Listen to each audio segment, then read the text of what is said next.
This is Song Construction with Roger Clayton, and I'm going to do a song by one of my favorite songwriters, John Fogerty.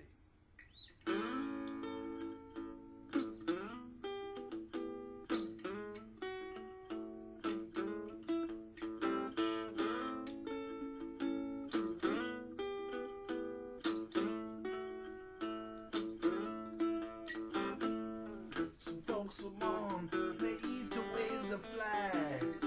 Oh, the red, white, and blue. When the band plays Hail to the Chief, or they point their cannon right at you. Ain't me, ain't no senator son. Ain't me, ain't no fortunate one. Some folks are born silver spoon in hand. Oh, can't they help themselves? But when the taxman comes to the door, oh, the house looks like a rummage sale. Yeah, ain't me, ain't no millionaire son. I wish I was. Ain't me, ain't no fortunate one.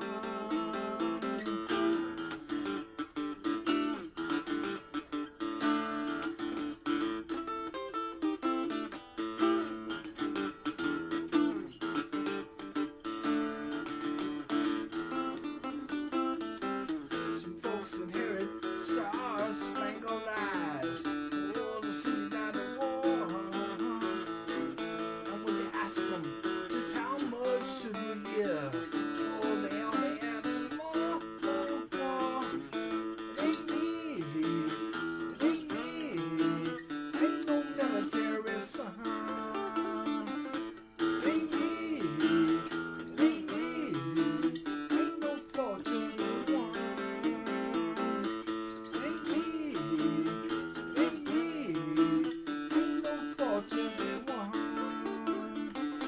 And ain't me, ain't no fortunate son.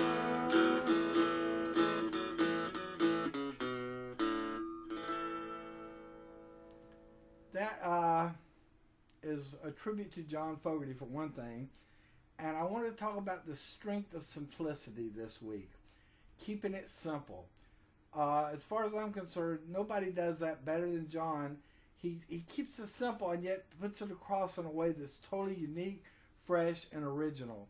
I mean, that song right there, Fortunate Son, the rock version of that is what I call the perfect rock and roll song. It's got everything. It's got the right lyric, the right melody, the right arrangement, guitar, everything perfect. Just a perfect song.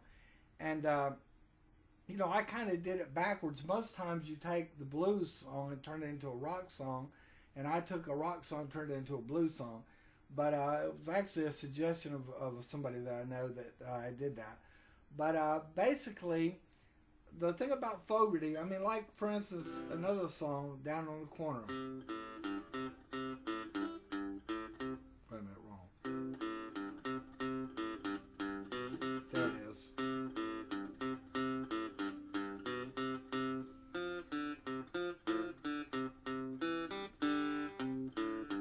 You got one guy doing that on the bass, then you got rhythms, and you got one guy singing. I mean, there's not a lot going on, and yet it paints a picture. When Fogerty starts singing, you see these four kids on the corner trying to earn nickels when they're a little band. I mean, it's amazing. It's totally unique, totally inspired, and totally simple and basic. And it doesn't need a lot of dressing. You know, Fogerty said something years ago in an interview talking about songwriting. He said a good song has to be good with just one person singing and one instrument, like guitar or piano. And that's mainly to keep them in tune. In other words, it has to be good before you add all the dressing. You know, I think one of the problems that I have with a lot of the new stuff that I hear, I mean, to me, the song is the cake, and all that other stuff is the icing. I mean, you've got a lead singer that can hit every note on the spectrum, and I mean, she can sing, man. She can hit every note. You've got a choir behind her, an orchestra. You got a synthesizer, organ and piano, drum machine, drummer, percussionist. You've got a lead player on the guitar, rhythm, backup lead, and bass. You've got everything, great production, great arrangement, everything's good, but the cake itself is weak. You've got plenty of icing, but no good cake.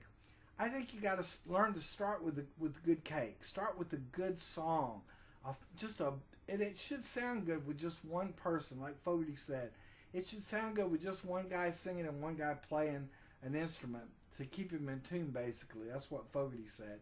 And I think it's something we all need to learn. Nobody does it better than Fogerty. I mean, if you look at just his work with Creedence, I mean, he's done a lot of great solo stuff since then. But if you just look at his work with Creedence, I mean, he was turning out Willie and the Poor Boys, Green River, Bio Country, Cosmo's Factory. He was turning out 2 or 3 albums a year. He's in his late teens, early 20s, and he's writing, producing, arranging, playing everything but drums, bass, and rhythm guitar, and he's teaching them how to play that part. I mean, Fogerty is a one-man band, but the thing is, he's putting together these masterpieces. I mean, Cosmo's Factory, in my opinion, is right up there with Pet Sounds and Sgt. Pepper. Any great rock album you can name, Cosmo's goes right up there with it. And he has this ability. I mean, like Green River, when you hear that, it paints a picture. You see yourself in that place where there's barefoot girls dancing in the moonlight. I mean, amazing. The lyrics, the melody, the arrangement, and his style. It's his style. It's nobody else's. I mean, you know immediately when you hear a Fogerty song, no matter what he's playing, you know who it is. He's got his own sound, his own style. And to me, as a songwriter, to keep it simple, that's the hardest thing to do many times. And yet that's the key. If you can keep it simple and put it across in a way that's fresh and unique and original. I mean, Creedence, if they'd have come out in the 50s, 60s, 70s, 80s, 90s, whenever they came out, that music's going to stand out like a sore thumb. It's different than anything else on the radio, and yet you want to hear it again. You know, back when I played in bands, we mostly played original music, but we did cover a few bands, and the Creedence songs were the easy ones to learn. They really were. But, you know, they were the main ones everybody wanted to hear. They were always the ones people requested.